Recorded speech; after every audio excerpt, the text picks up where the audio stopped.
Everyone welcome to রান্নাঘর। আসসালামু আলাইকুম। আজ আমি আপনাদের দুম্বার মাংস রান্না করে দেখাবো সহজ পদ্ধতিতে।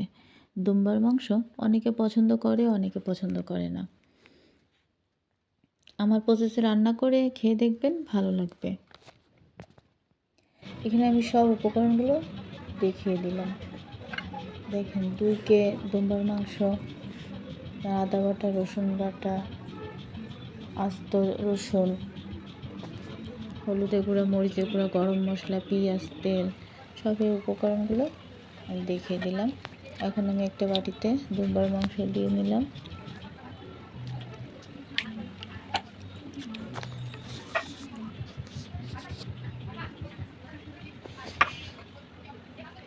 এক বাটি পেঁয়াজ,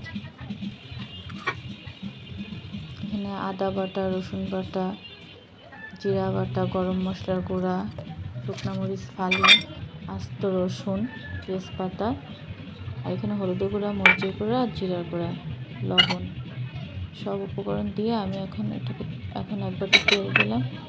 আর সব উপকরণ দিয়ে আমি এখন এটাকে ভালো করে ম্যারিনেট করে নেব।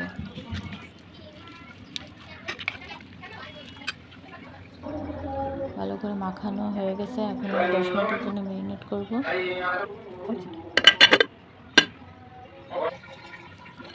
এখন একটা 10 মিনিট হয়ে গেছে, আমি একটা ফ্রাই প্যানে দিয়ে দেবো। মিডিয়াম আছে, আমাকে ভালো করে কষাইতে হবে।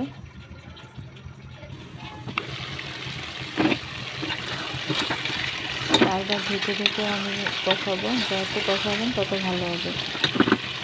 যদি ভালো করে ভাজা করে কষাইলে আপনার দুম্বার একটা গন্ধ আছে, গন্ধটা আসবে না।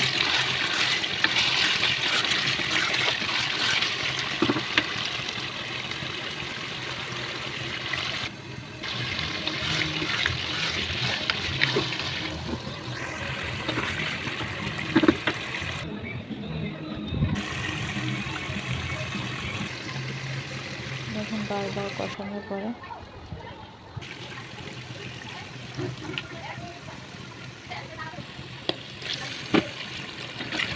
এখানে 3 বাটি পানি দিয়ে ঢেকে দেবো।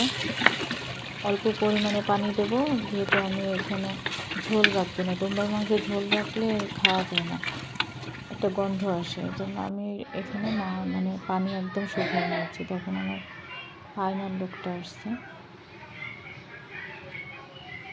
আর আপনারা সবাই আমার চ্যানেলটি সাবস্ক্রাইব করে দেবেন।